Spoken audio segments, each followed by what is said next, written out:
Center for the Study of World Religions, Harvard Divinity School. Thanks, everyone. I hope you've been enjoying the day as much as I have. We are at our closing keynote. Thanks for braving the snow and for sticking with us through this long and very, very fruitful day. It is with great pleasure that I get to announce our closing keynote for the Psychedelic Intersections Conference, Marian Goodell. Marian Goodell is the first Chief Executive Officer of Burning Man Project. Ooh, I'm changing slides here. Which is the nonprofit that produces the world-renowned Burning Man event and supports the growing global network of people and organizations that it has inspired. Marian's stewardship of Burning Man's anti-consumerist, participatory, and celebratory culture has set it on a seemingly unstoppable growth path. Burning Man communities and leaders are active in 75 cultures and collectively produce more than 100 events annually. Today, Burning Man's largest event is home to 80,000 thinkers, makers, and creative problem solvers who come together each year in Nevada's Black Rock Desert to build the world's most imaginative and experimental city. Burning Man has grown from the scrappy anarchist gathering of a few thousand people when Marian first attended in 1995. It is now an international cultural movement that sparks innovation in design, business, technology, education, and urban planning. Marian is a keen connector and storyteller, driven by her belief that we can do more together than we can do alone. She brings together people, ideas, and resources in creative and unexpected ways that move organizations and communities forward. I welcome to the podium Marian Goodell.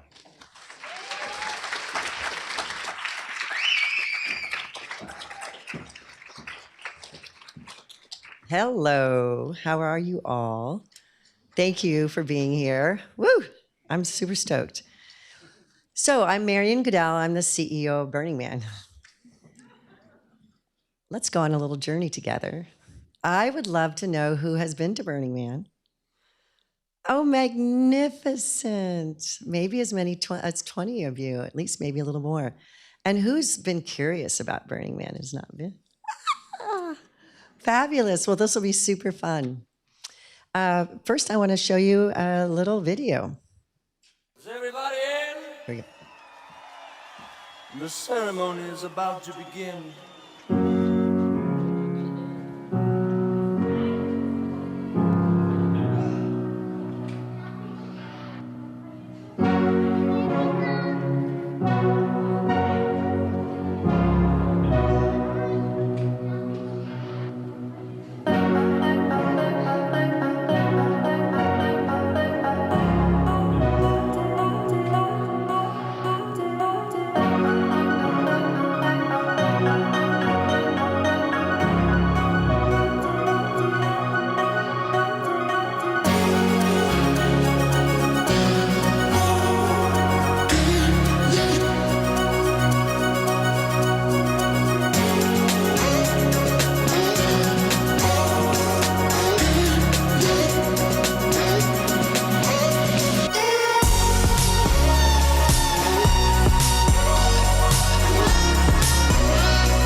There you go. A little bit of an intro. Sets the vibe kind of nicely. So this is just a little overview of what we'll talk about today. And let's get right into it. So Burning Man is an event. In fact, at this point, we even call the main event Black Rock City. Burning Man is also an organization, which is the Burning Man Project. And Burning Man is a global cultural movement. And it was started in 1986, really as a very personal act by a man named Larry Harvey and his friend Jerry James. Larry Harvey was going through a couple of things in his life. Some say it was a broken heart. He used to be sorry that he ever said that because it was even more than that. He was an adopted child. He was thinking about where he was in his life. He wasn't quite 40 and felt he hadn't really done anything. So he called up Jerry and he said, I want to build and burn a man. And Jerry was like, what? And Jerry was a carpenter and he had extra wood from a couple of construction sites, and together they built a man. And they took it to Baker Beach on the summer solstice in San Francisco. And they burned their man. And it was about 8 feet tall. And people came from around the beach and they stood there illuminated in this light. And two fairly shy, introverted men looked at each other and they said, we're going to do this again. And they did it each year on the summer solstice until 1990, when about 600 people showed up. They told two friends and told two friends and more. And the Cacophony Society was a group of pranksters and actually performers out of San Francisco, and they saw this moment of crisis, and they said, we'll help you go to the next place. And they helped Larry and Jerry, and by then, many, many friends that were building the man, and they helped them go to the Black Rock Desert. The Black Rock Desert is about 2 hours north of Reno, Nevada, a very large, dry, flat expanse. But let me tell you a little bit about me and how I got there. This is me in 1995. So I'm the oldest of 4 girls. I was raised in a Roman Catholic household. My mom went to Wellesley. Yeah, and my dad went to MIT and Harvard MBA. I know, I've sort of come home. I was raised in Ohio and Michigan mostly. I myself got a women's education at Goucher College in Baltimore. I came to Boston. I lived in Boston for 3 years. And then I went out to California, where I live now. And I was getting a master's degree in photography. And I saw photos in 1992 of this beautiful desert landscape and this one art piece. There were only 300 people there in 1992. And it took me forever to find how to get to Burning Man because there was no internet. In fact, the way in which you got on the list was you found a hotline and you left your name and address on a hotline and they sent you a newsletter, right? The old school way. So I finally went there in 1995, and you can see here I'm wearing a styrofoam hat that I had spray painted, and I made pinwheels out of chopsticks and stick pins and made the little pinwheels, and it blew in the wind. And I would give the pinwheel away to anybody that liked my hat, and then I would make more pinwheels and fill the hat. And that's my camp, my boyfriend and I. That's our Jeep, our tent, and our shade structure. And although it looks really rudimentary, it's still a practical campsite you can use today. It's not necessarily one that wouldn't be perfectly effective. The thing about Burning Man for me at the time was that psychedelics wasn't part of the narrative at all. In fact, it really was about creativity. I had been in art school, and being an artist in the practical sense of the word was not necessarily what I thought I would pursue. But I was looking for ways in which I could be self-expressive and connective, and Burning Man sounded like that thing. And it really was. This was in 95. I was so affected by it. Before I went back in 96, I went to the library, and I used microfiche to try and find articles about Burning Man, and I found only 2, The Village Voice and Outside Magazine. And they really didn't even give a perspective philosophically, they just told a lot about the playfulness and the activities that were there.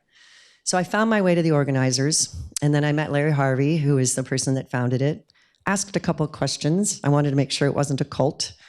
I asked him why the Black Rock Desert. He said it was a practical reason. And I fell in with the organizers, and I started dating Larry and became his girlfriend. Yeah, that's how some of these things go, right?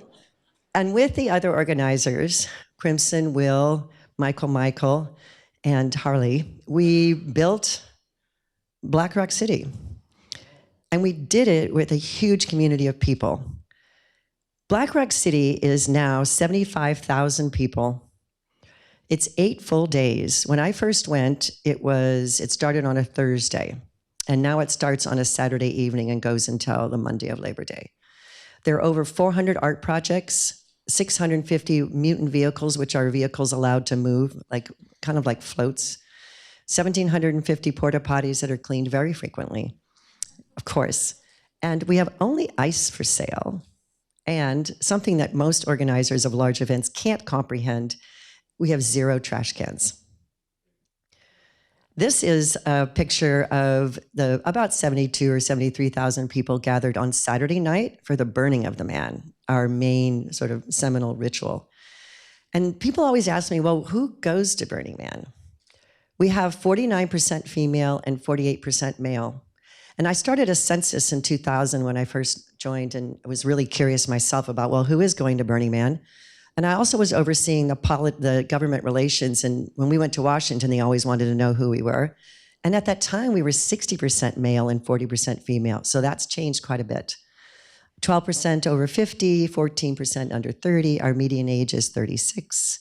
About 1,000 kids under 12, and we know that number because parents can register their kids for an RFID bracelet if they want, and that's the only RFID that we kind of use a little bit. And then the 20% from outside the US, and that originally was also 12%. And this year, by the way, I asked the ticketing folks last night, 93 countries, their mailing address, the billing address for their credit cards, 93 countries represented at Burning Man that bought tickets. Now, if you can think about that, if there's 195 countries, that's a lot of countries represented in their billing addresses coming to Burning Man. So what is so special about Burning Man? Well, all of the content that you saw in that video was done by the participants, by you.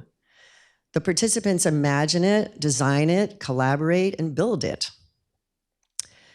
None of the art is commissioned by the organization.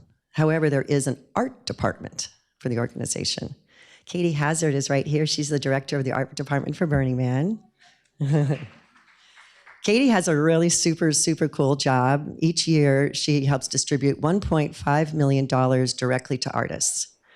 Over the last 25 years, $20 million go directly to the artists. The organization actually provides a lot of support services outside of that, but it's a really fabulous program, and she's in the middle of narrowing down 600 original applicants to about 70 that receive grants from $500 to $80,000.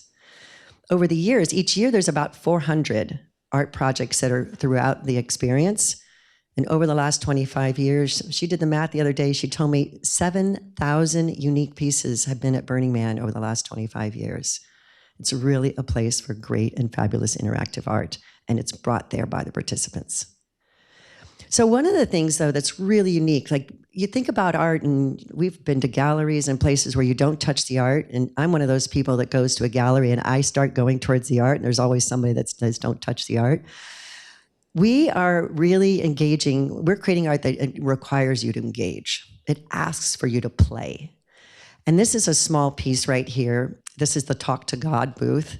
And the Talk to God booth, you just kind of walk up and you pick it up. You will find a person on the other end, because on the other end at a theme camp, there is somebody sitting in a chair waiting for that call, and then they'll chat with you. And then that chair might be empty as someone else passes by and sits down in that chair. So random different people on both ends end up interacting and doing storytelling. 5 minutes, 45 minutes, it doesn't really matter. We also love art cars. This is kind of a small, cute, quirky, right? It's really funny. Like a lot of what you'll see out there is humor. But we have super big art. This is big rig jig. These are actually tanker trucks, right? The artists, though, these aren't things that are done by hiring a fabricating company. These are conceived of by an artist. Mike has become actually fairly well known. And at that time, he had friends and they kind of chatted and they're like, how can we help? And he's like, well, you don't know welding, but I'll teach you welding. Like, that's a really typical way that big art gets done at Burning Man, is you engage other people with your idea. And you might do it in your small group, you might do it in a meeting and try to get more volunteers. Other types of big things at Burning Man are big art cars. And this is the Monaco. And I love the Monaco. There's also a couple of other ships and boats. There's even a yacht. And we're on a dry lake bed there, okay? So when you see one of these big cars, art cars go by, it is surreal. And you know you're on a lake bed because actually the dirt beneath us is not sand. It's a talcum powder, like a dry lake bed or like a dry riverbed. So when these big boats come by, you just have to stop and just be like, oh my God, I am not at home. I'm at Burning Man. I want to tell you a little about the people that come to Burning Man and do art. This is Tahoe Mack. When she was 17 years old, for her Girl Scout project, she decided to do a large monumental mammoth. Right? I know. Pretty cool. So she reaches out to the organization and tells us she wants to do this. And Katie helps network her into one of our lead female artists that is well known for her work, Dana Albany. And Dana worked with Tahoe and gave her some tips and some ideas. And Tahoe learned how to weld. And Tahoe brought her friends in to learn how to weld. And eventually she brought this piece to Burning Man. And then after that, it moved to several other festivals. And now it has been installed at the Tule Springs National Monument as a permanent art piece. Yep, and she's just finished college, so yeah, congratulations. This is a really moving piece that was at a Burning Man this year in 2024. It says, I'm fine, and then at the end, that's a smiling emoji. But if you look more closely, you'll see that there are bullet holes in these signs that are from war-torn Ukraine that were brought to Burning Man, installed. So you have art that come in all ways and all places and all directions. So I want to talk about some of the words people use when they talk about Burning Man that I've heard used today in different conversations when people talk about psychedelics. I know earlier we heard someone use the word awe, of course. Well, we really feel like awe is one of those things that most often comes up related to Burning Man. And then we'll see a study in a moment where we're going to talk about a group that has done an interesting study. Awe in particular tends to lead to pro-social behavior. Experiencing awe often puts people in a self-transcendent state where they focus less on themselves and feel more, and feel more like part of a larger whole. In this way, it's like a flow state. And play, of course, play. Play, we're engaging, we're letting our guard down, we're making up magical stories, lots and lots of play at Burning Man. Ritual. Attending Burning Man every year, of course, is a ritual. In fact, the burning of the man is a ritual. But this is a group of volunteers that each evening clean the lamps and hang the lamps in a ritual, walking along the esplanade and on the pathway to the man. And there's another ritual that we love and we're proud of, which is the burning of the man. And Crimson Rose is the fire goddess that tends to the man. But in order to get the fire that starts and lights the man on Saturday night, she first starts it in this cauldron using a parabolic reflector and lights it from the sun on Monday. So she lights it on Monday through her own ritual. It's tended to all week. And then they carry that fire to the base of the man on Saturday and light the man. Another important aspect, actually, of Burning Man is shared struggle.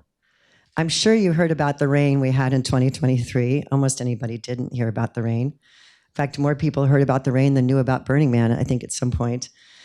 And it's the rain, it's the wind, it's the dust, it's the heat.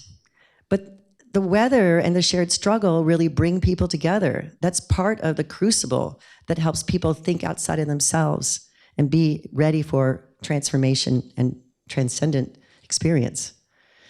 How does this all weave together, though? Well, we have something that's called the 10 principles. The 10 principles were not there in the beginning. The 10 principles came out of observing what was happening and what was successful about it. And Larry Harvey wrote these in 2004 as what we call the regional network began to grow. And these are meant to be descriptive. They're not rules, they're not laws. They're a way of imagining and putting yourself into each one of these. And there are longer descriptions you can find on the internet. What's interesting about them is there is a dynamic that's deliberate here that balances collectivism with individualism, right? And immediacy is one that really speaks to the individual at that moment. And we really work to keep people connected together and looking for immediate experience with one another. And all of those 10 principles are part of what creates the vibe that you can find at any other Burning Man event.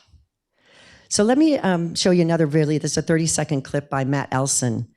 And what Matt Elson likes to do is he works with mirrors. He likes to talk about and examine the self and the self with others.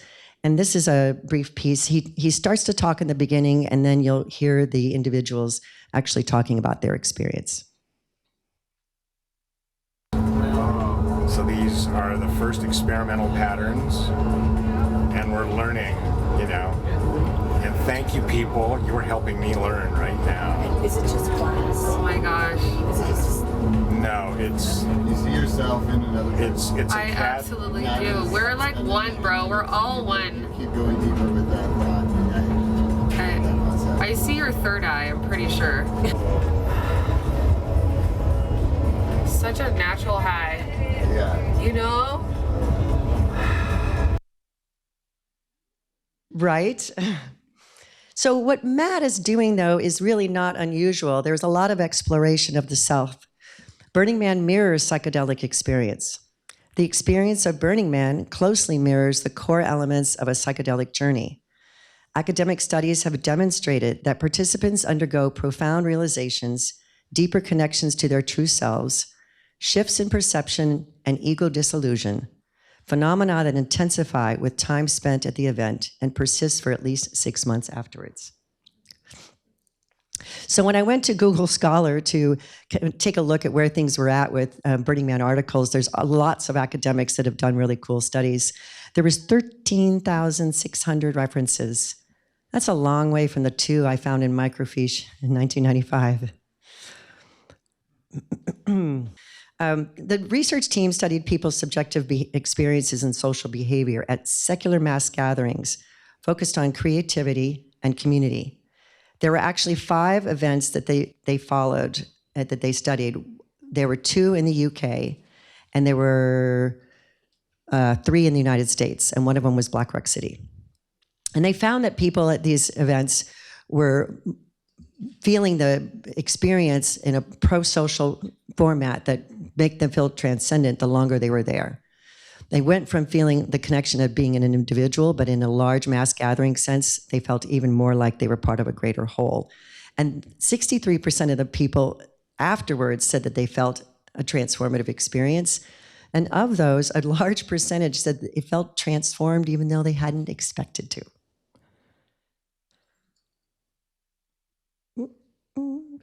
There we go.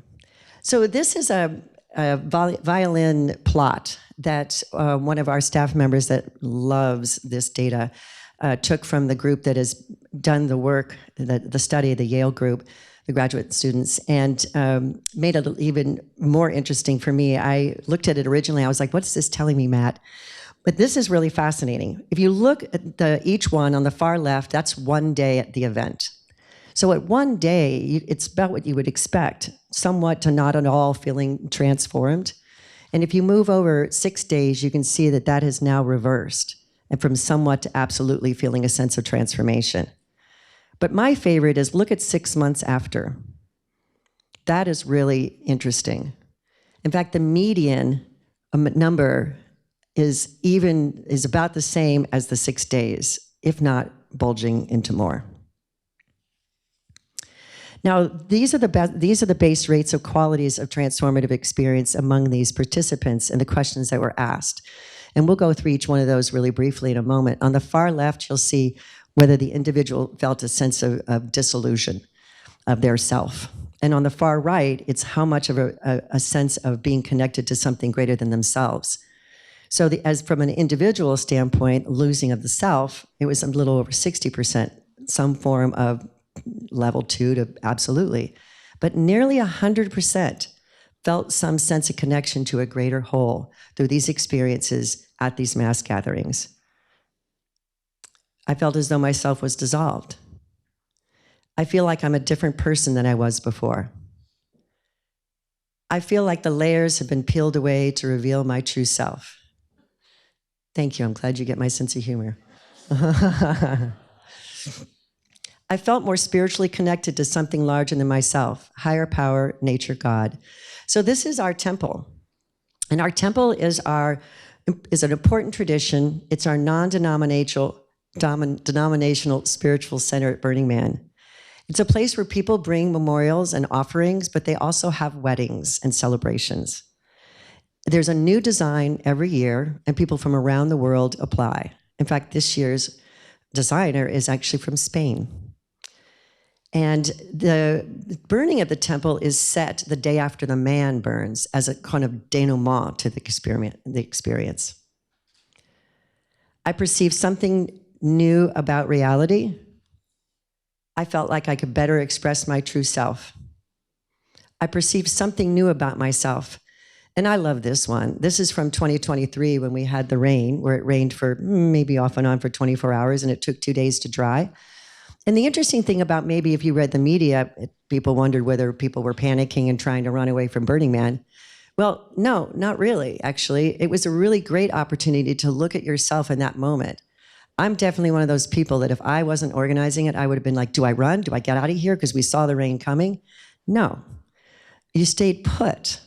And through that experience, you absolutely perceived something new about yourself. Who expected this? We've never had this. We learned a lot, but so many people stayed because it was an experience that you had with others.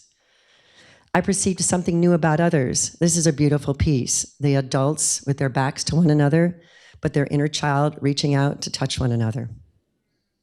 Yeah. And this project, it really is a great illustration of how I felt more socially connected to something larger than myself, community, culture, history. I just have to stop for a second and tell you about this project. Although it happened in 2011, it's a really excellent illustration, and there are many more, but this one has so many touch points. This took 1.5 years. There were 80 people that were friends, that became friends and worked together, 2 different cities, Oakland and Reno.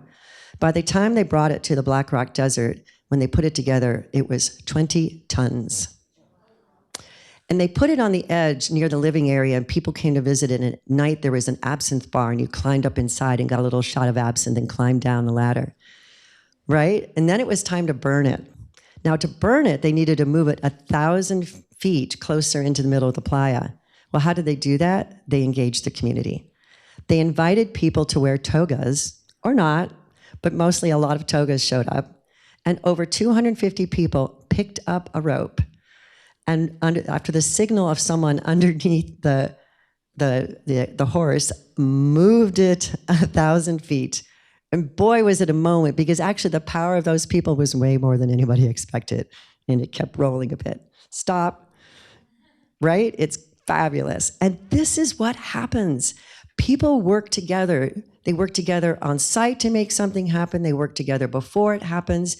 And the thing that's really interesting about this story was that the group, it's one of the first times we heard back from the leaders that said, these are my best friends now. And some of the people on this project are still doing art projects together. They're still camping together.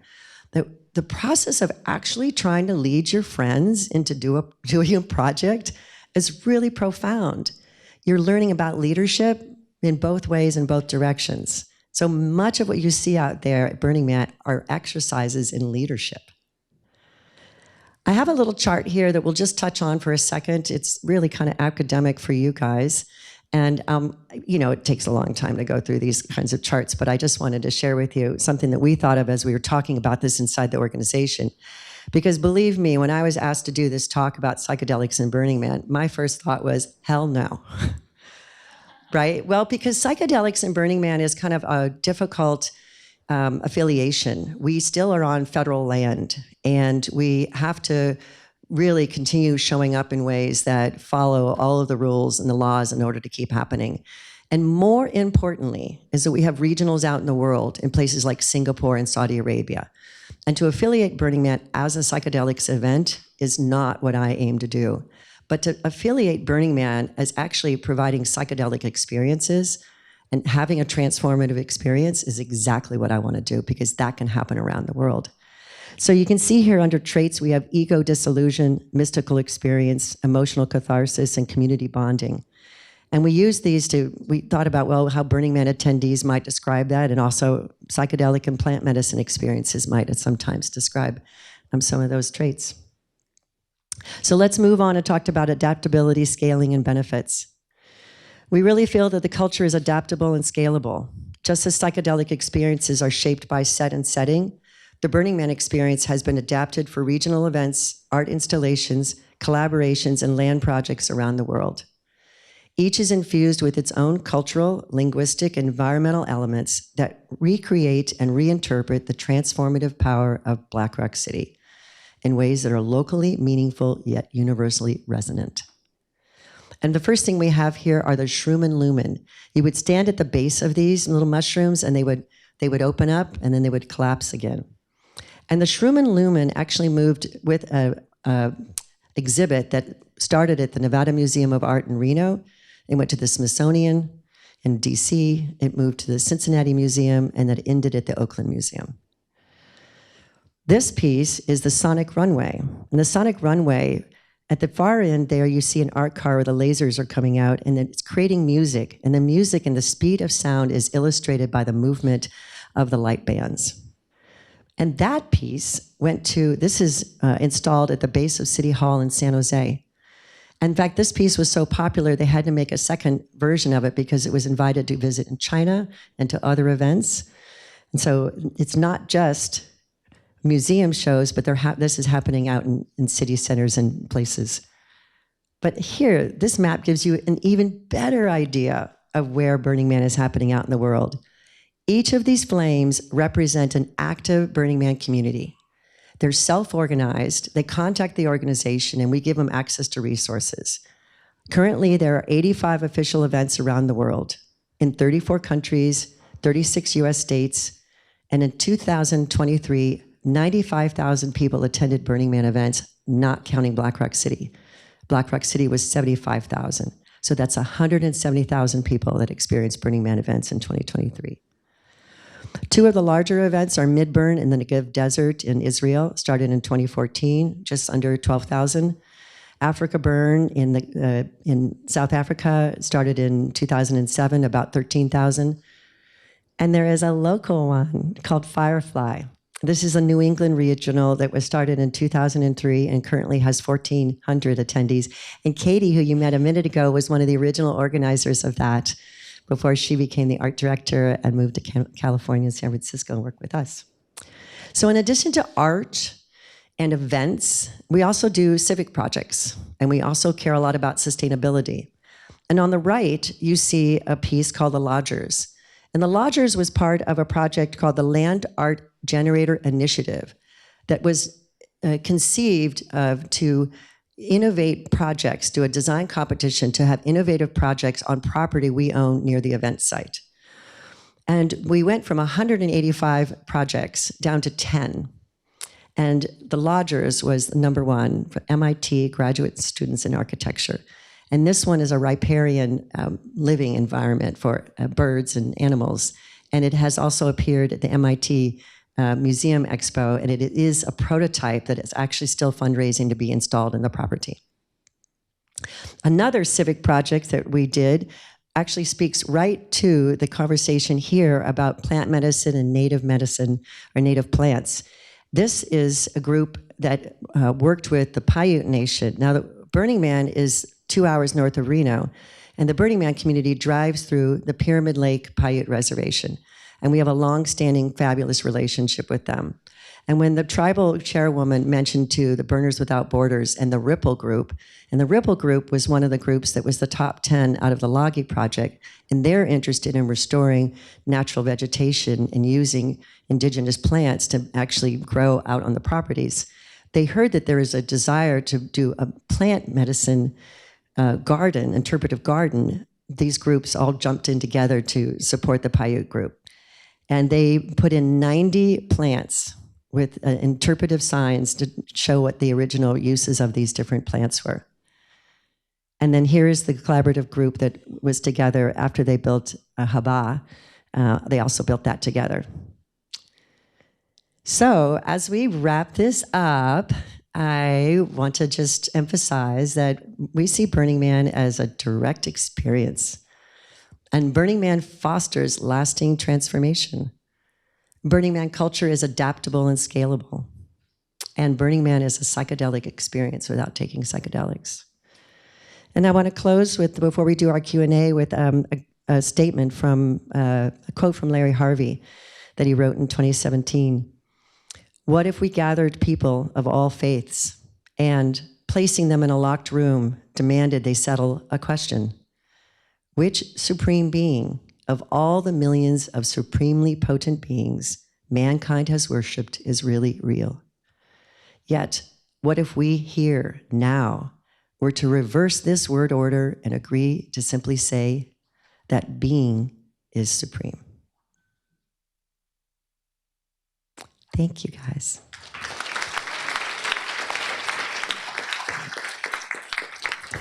Thanks so much, Marian. And thank you. Okay, I'll keep this short. As we close today, heads up for a few things on the horizon as part of the Psychedelics and Spirituality program at the CSWR. And thank you all for being here. Like, what a day to brave the weather. Yes, applause to you. Just such a delight to see you all. So what's going on here? First off, if today's event provided an interest in more work like what you saw today, I recommend that you check out the conference anthology of last year's conference, published open access by the CSWR. This anthology features research on psychedelics and spirituality's intersections with ancient traditions, medicine, race, indigeneity, and the underground. You can find those on the CSWR's website under publications. And there will be an anthology of this conference sometime soon. And along the same lines, if you're looking for more work like this, keep a lookout for the 2026 Psychedelic Intersections Conference. It'll be a larger scale endeavor over 2 days rather than one. And the CSWR will be collaborating with our partners at the Mahindra Humanities Center and the Petrie-Flom Center for Health Law Policy, Biotechnology, and Bioethics to provide a program that robustly engages with psychedelics and the humanities, religion, and the law. The event will capture the full spirit of this interdisciplinary and transdisciplinary Harvard study of psychedelics in society and culture, of which we are a part. If you are interested in sharing your own research at that conference, the call for papers will be open in the spring of this year, so keep a lookout. And if you want to keep abreast of all of this work and more, be sure to sign up for the mailing lists of the CSWR and the Harvard Study of Psychedelics in Society and Culture. A few events that are coming up soon. The 25th, at the end of this month, we'll be doing an online book talk with Benjamin Breen from UC Santa Cruz on his latest book, Tripping on Utopia, Margaret Mead, the Cold War, and the Troubled Birth of Psychedelic Science. And then on the 25th of March, we'll be hosting an online panel discussion on psychedelics and Islam. It's sure to be truly a delight. And finally, we're delighted to announce for the very first time a new initiative on psychedelics and spiritual care. So on the 19th to the 21st of September, and on the 5th to the 7th of December, in collaboration with Caroline Peacock and Roman Politsky at Emory University, the CSWR will be hosting 2 weekend-long workshops on spiritual care competencies for psychedelic care. The first will be oriented towards clinical applications, and the second will be oriented towards everything else, religious communities, other non-clinical settings, Burning Man, for example, and other events like it. Applications for these will open soon, which you'll find on the CSWR website and in our newsletter. A huge thank you to all of our speakers for sharing their work.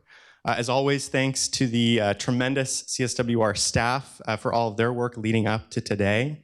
And another thanks to our partners at the Petrie-Flom Center, the Mahindra Humanities Center, the Harvard Museums of Science and Culture for their support today, and of course to the Gracias Family Foundation, who supports the Harvard Study of Psychedelics in Society and Culture. And thanks for braving the cold and the potential for snow, and now the actual snow. It is actually snowing. Thank you for your attention, for your curiosity, your questions, and your passion for this line of inquiry. It's a delight and an inspiration to see so many people who are invested in the questions that we explored today. And I'll end with a good word, a benediction, as we say in the tradition from which I come. Stay curious. Be humble in your revelations from psychedelics or otherwise.